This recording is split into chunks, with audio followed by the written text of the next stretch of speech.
Assalamualaikum warahmatullahi wabarakatuh. Perkenalkan, nama saya Muhammad Yasir Harapan Pohan. Pada kesempatan kali ini saya akan mempresentasikan tesis dan hasil penelitian saya.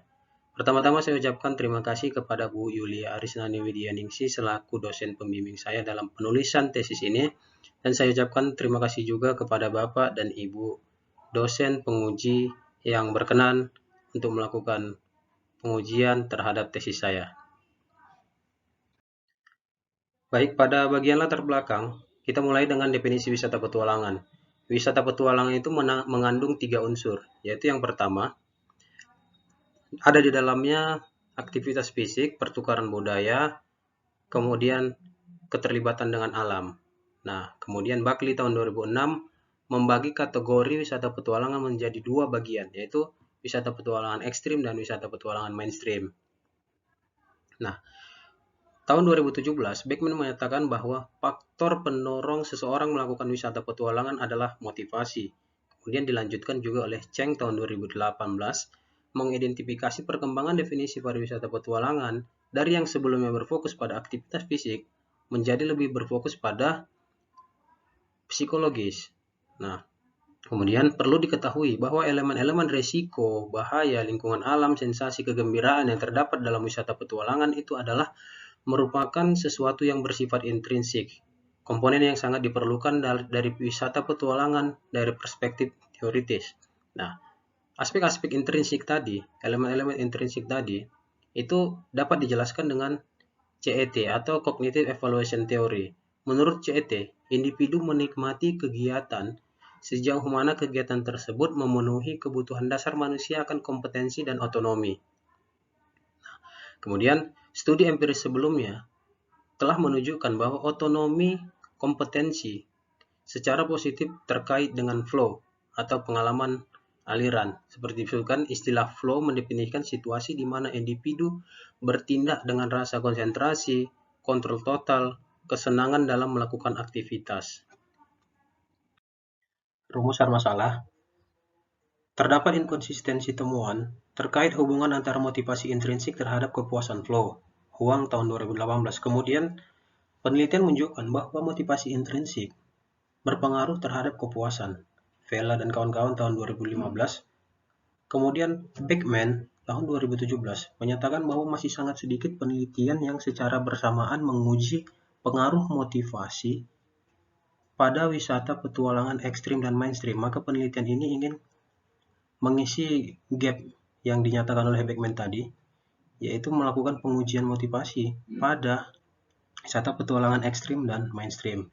Kemudian, Csikszentmihalyi menyatakan bahwa flow berpengaruh pada kepuasan pelanggan, dan pada studi literatur yang dilakukan oleh Janowski membagi kategori 2 basis wisata petualangan, yaitu fokus pada basis pertama fokus pada produk, kemudian fokus kedua fokus pada psikologi dan perilaku wisatawan. Nah, penelitian ini ingin mengikuti saran yang disampaikan oleh Janowski, yaitu perlunya penelitian lebih lanjut terkait teori aliran yang berfokus pada perilaku wisatawan petualangan.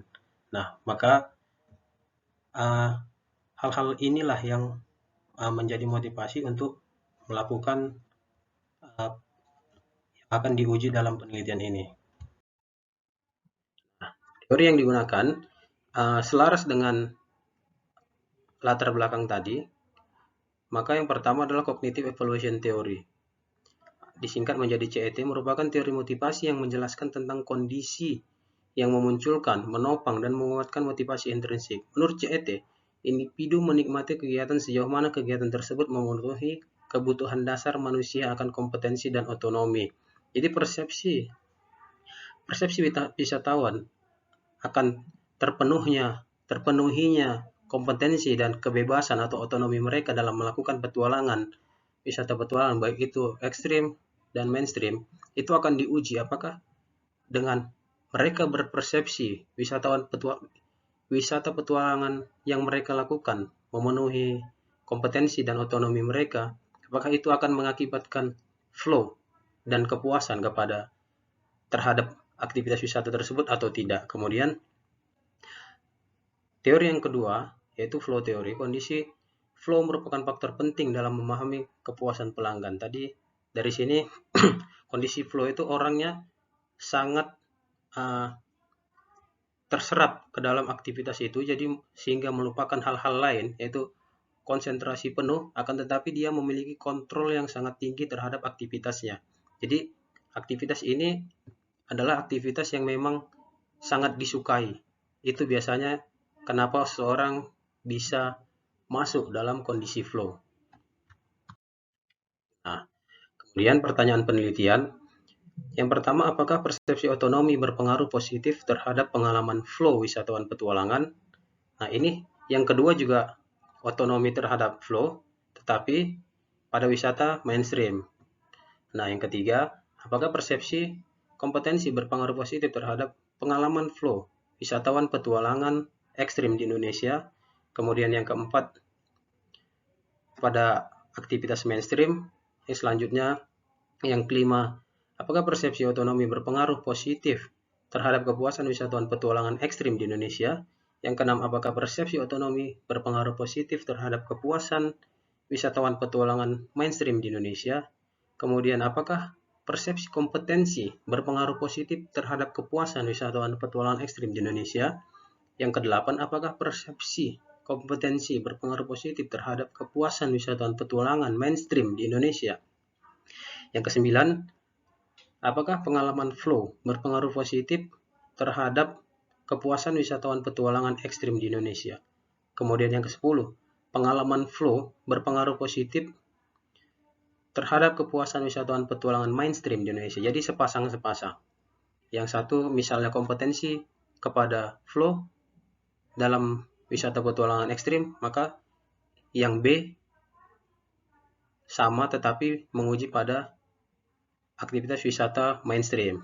Kemudian tujuan penelitiannya selaras dengan pertanyaan penelitian tadi sudah tertulis di sini. Kemudian hipotesis penelitian. Yang pertama, persepsi otonomi berpengaruh positif terhadap pengalaman flow pada pariwisata petualangan ekstrim di Indonesia. Yang H1B, persepsi otonomi berpengaruh positif terhadap pengalaman flow pada wisata petualangan mainstream di Indonesia. Kemudian hipotesis 2A, persepsi kompetensi berpengaruh positif terhadap pengalaman flow pada wisata petualangan ekstrim di Indonesia. Kemudian H2B, persepsi kompetensi berpengaruh positif terhadap pengalaman flow pada wisata petualangan mainstream di Indonesia. Kemudian yang H3A, persepsi otonomi berpengaruh positif terhadap kepuasan wisatawan petualangan ekstrim di Indonesia. H3B, persepsi otonomi berpengaruh positif terhadap kepuasan wisatawan petualangan mainstream di Indonesia. H4A, persepsi kompetensi berpengaruh positif terhadap kepuasan wisatawan petualangan ekstrim di Indonesia. H4B, persepsi kompetensi berpengaruh positif terhadap kepuasan wisatawan petualangan mainstream di Indonesia. H5A, pengalaman flow berpengaruh positif terhadap kepuasan wisatawan petualangan ekstrim di Indonesia. H5B, pengalaman flow berpengaruh positif terhadap kepuasan wisatawan petualangan mainstream di Indonesia. Nah, dari hipotesis tadi, model penelitiannya seperti di gambar ini. Dari persepsi otonomi A dan B, H1A dan 1B, kemudian persepsi kompetensi H2A dan H2B, kemudian dari persepsi otonomi ke kepuasan H3A dan H3B, dari persepsi kompetensi ke kepuasan H4A dan H4B, kemudian dari pengalaman flow ke kepuasan H5A dan H5B. Dan seperti ini pendekatan penelitiannya. Pendekatan penelitian adalah kuantitatif, kemudian populasi sampelnya adalah wisatawan petualangan yang ada di Indonesia. Teknik pengambilan sampelnya menggunakan purposive sample karena kita menerapkan suatu kriteria dalam penelitian ini. Kemudian kriteria sampelnya, wisatawan yang telah melakukan aktivitas wisata ekstrim. Sampel untuk wisata petualangan ekstrim yaitu telah melakukan petualangan ekstrim setahun terakhir. Untuk wisatawan petualangan mainstream yaitu yang telah melakukan wisata mainstream setahun terakhir.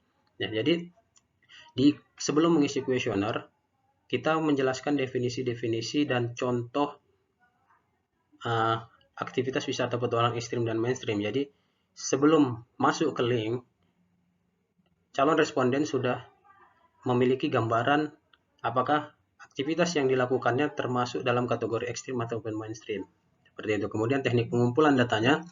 Pengumpulan data menggunakan survei karena metode ini memungkinkan untuk mengumpulkan sejumlah besar tanggapan di area yang relatif luas. Kemudian tipe data ini memungkinkan untuk menggunakan analisis statistik yang kuat untuk lebih membenarkan temuan penelitian. Analisis datanya yaitu analisis statistik deskriptif. Kemudian menggunakan Structural Equation Modeling atau SEM dengan software VLS. Uji validitas dan reliabilitasnya menggunakan validitas wajah, kemudian validitas konstruknya termasuk convergent validity dan discriminant validity. Untuk uji reliabilitas kita menggunakan composite reliability. Selanjutnya, definisi operasional variabel flow, yaitu keadaan di mana seorang begitu terlibat dalam suatu aktivitas sehingga tidak ada hal lain yang dianggap penting, merasakan kenikmatan atau enjoyment, dan memiliki kontrol penuh terhadap aktivitas. Otonomi yaitu mengacu pada persepsi individu tentang dirinya memiliki pilihan dan bahwa pilihan tersebut menentukan tindakan yang akan diambilnya. Jadi, otonomi ini berkaitan dengan kebebasan seorang kalau dalam konteks wisata petualangan, dia berpersepsi bahwa dia memiliki kebebasan dalam melakukan cara dia melakukan aktivitas dan cara dia menyelesaikan petualangan yang dilakukannya. Kemudian kompetensi yang dirasakan mengacu pada keyakinan seseorang tentang kemampuannya untuk sukses dalam domain pencapaian. Dalam konteks ini adalah wisatawan berpersepsi bahwa dia mampu melakukan dan menyelesaikan aktivitas wisata petualangan yang dilakukannya. Kemudian kepuasan, Westbrook dan Oliver tahun 1991, kepuasan adalah penilaian evaluatif yang bervariasi sepanjang kontinum hedonis dari tidak menyenangkan, yaitu tidak puas, ke menyenangkan, yaitu puas. Jadi, setelah melakukan aktivitas wisata petualangan, contohnya pada konteks ini, seorang konsumen, seorang wisatawan akan mengevaluasi apakah aktivitas yang dilakukannya tadi menyenangkan atau memenuhi kontinum hedonisnya, maka dia akan puas jika terpenuhi. Jika tidak terpenuhi, maka dia tidak akan puas. Baik, selanjutnya terkait pengukuran variabel dan skala penelitian. Pada penelitian ini kita menggunakan skala Likert 5 poin. Poin 1 sangat tidak setuju, 2 tidak setuju, 3 netral, 4 setuju, 5 sangat setuju. Nah, untuk pengukurannya sendiri, otonomi mengadopsi item dari Balaguer tahun 2008 terdiri dari 7 item. Kemudian kompetensi mengadopsi dari Balaguer juga terdiri dari 4 item. Flow mengadopsi dari Guo dan Fall tahun 2009 terdiri dari 12 item. Kemudian kepuasan mengadopsi item dari Wu tahun 2011 terdiri dari 4 item. Baik, pada bagian selanjutnya masuk ke bab 4 yaitu hasil penelitian dan pembahasan. Yang pertama hasil pengumpulan data. Nah, pada kuesioner yang kita bagikan, kita membagikan sebanyak 423 kuesioner. Kuesioner yang tidak sesuai itu ada 18 atau 4,3%. Kuesioner yang tidak dapat yang dapat dianalisis adalah 405 atau 95,7%. Hal-hal yang membuat kuesioner tidak sesuai ini adalah yang pertama tidak selesainya kuesioner. Jadi belum sampai selesai responden tersebut menyelesaikan kuesioner, kemudian dia sudah menutup browsernya. Itu yang menyebabkan kuesioner tidak selesai. Kemudian terlambat, yaitu setelah kita menganalisis data, kemudian baru masuk respon dari beberapa responden. Selanjutnya, karakteristik responden. Nah, dapat kita lihat di tabel ini, ada 2 kategori, yaitu kategori pertama pada responden wisatawan petualangan mainstream, dan yang sebelahnya lagi karakteristik responden wisatawan petualangan ekstrim. Nah, dapat kita baca pada tabel ini perbedaannya. Baik, bagian selanjutnya adalah pengujian outer model, uji validitas dan reliabilitas wisata petualangan. Jadi pada slide ini dapat kita lihat validitas, convergent validitas diskriminan, dan reliabilitas dari wisatawan petualangan. Di sini dapat kita lihat pada tabel 4.4.5, di sini semua indikator sudah melewati nilai batas minimal, yaitu 0,5. Nah, kemudian kita evaluasi lagi nilai AVE-nya dari 4 konstruk tersebut sudah lewat dari 0,5. Jadi sudah lulus uji validitas konvergen, sudah terkonfirmasi valid secara konvergen. Kemudian kita lihat lagi pada tabel yang selanjutnya, pengujian validasi diskriminan wisata petualangan ekstrim dengan Horner dan Larker kriterion, yaitu pengujiannya apakah konstruk tersebut valid secara diskriminan ketika dia lebih besar nilainya daripada yang lainnya. Dapat kita lihat di sini flow kepada flow 0,711 lebih besar dari yang lainnya. Kemudian KP atau kepuasan lebih besar dari nilai yang lainnya. Kemudian kompetensi atau KM juga lebih besar, dan otonomi juga lebih besar, seperti itu. Jadi sudah valid secara diskriminan menggunakan kriteria Forker dan Larker kriterion. Kemudian kita evaluasi lagi nilai reliabilitasnya. Menggunakan Cronbach Alpha ataupun Composite Reliability sama-sama sudah memenuhi reliabilitas yang diperlukan. Artinya nilai item-item yang digunakan di sini sudah memiliki konsistensi apabila digunakan untuk menjadi alat uji atau alat ukur pada waktu-waktu yang lainnya. Kemudian untuk yang uji validitas dan reliabilitas wisata petualangan mainstream, kita lihat cross-loadingnya sudah di atas 0,5 semuanya. Kemudian nilai AVE-nya juga sudah di atas 0,5.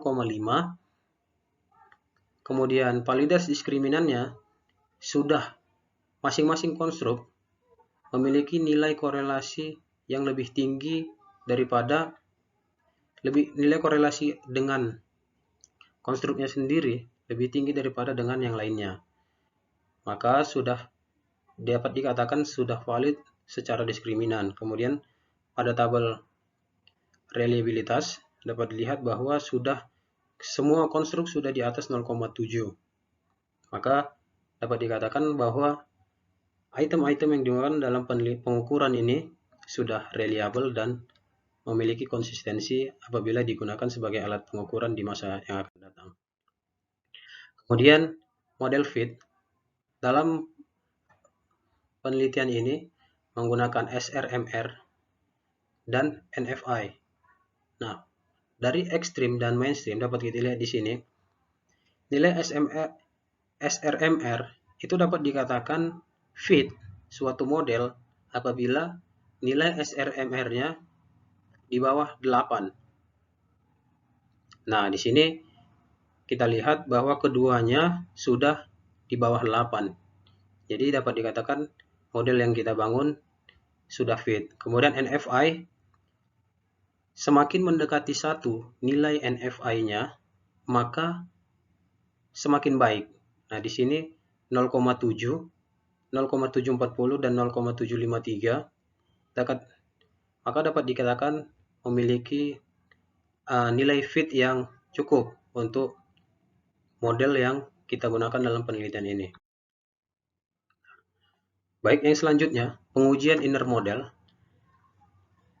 Pada tabel 4.9 yaitu tabel koefisien jalur dan V-value wisata petualangan ekstrim, dan di sampingnya tabel 4.10 koefisien jalur dan V-value petualangan mainstream. Di sini dapat kita bandingkan bahwa pada wisata petualangan ekstrim semua hipotesis terdukung kecuali hipotesis 3A, yaitu otonomi tidak berpengaruh positif terhadap kepuasan. Kenapa seperti itu? Abu Hamde menjelaskan bahwa motivasi intrinsik pada konteks tertentu tidak dapat memicu emosi positif seperti kepuasan. Nah, Abu Hamde pernah melakukan penelitian tentang terkait permainan catur, bahwasanya otonomi itu pada kegiatan bercatur tidak mempengaruhi kepuasan mereka. Yang memicu kepuasan mereka adalah kemenangan. Nah, ketika mereka sudah menang, maka mereka akan semakin termotivasi untuk melakukan permainan catur dan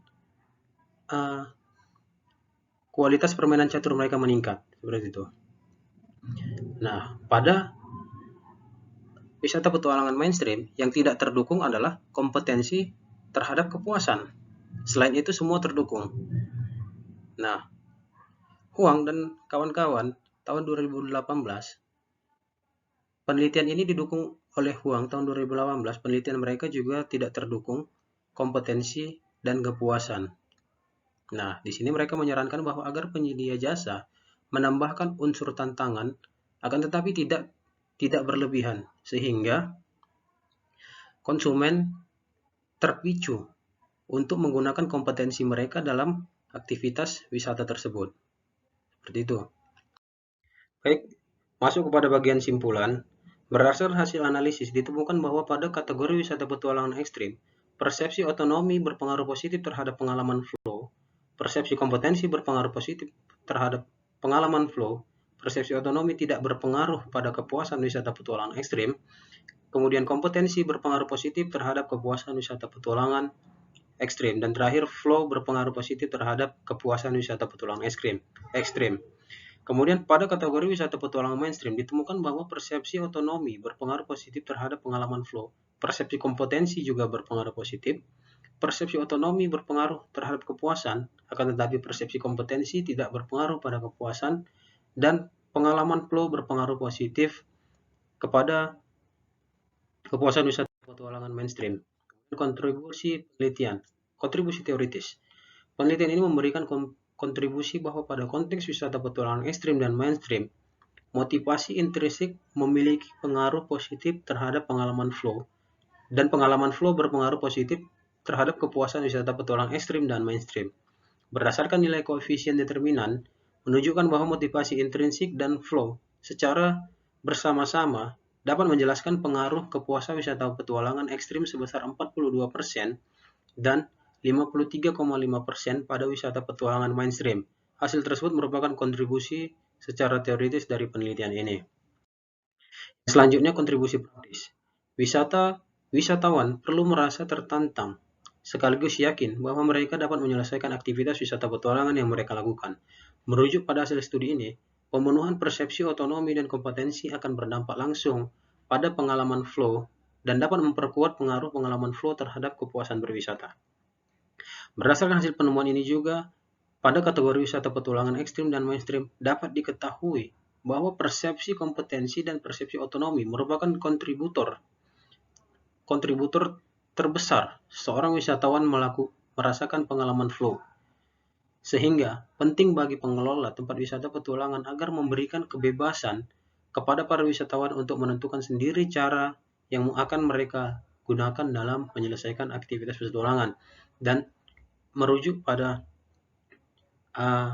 rekomendasi dari Huang, penyedia layanan wisata petualangan dapat menambahkan elemen tantangan, akan tetapi tidak terlalu sulit untuk dihadapi agar kompetensi seorang wisatawan petualangan dapat terasah.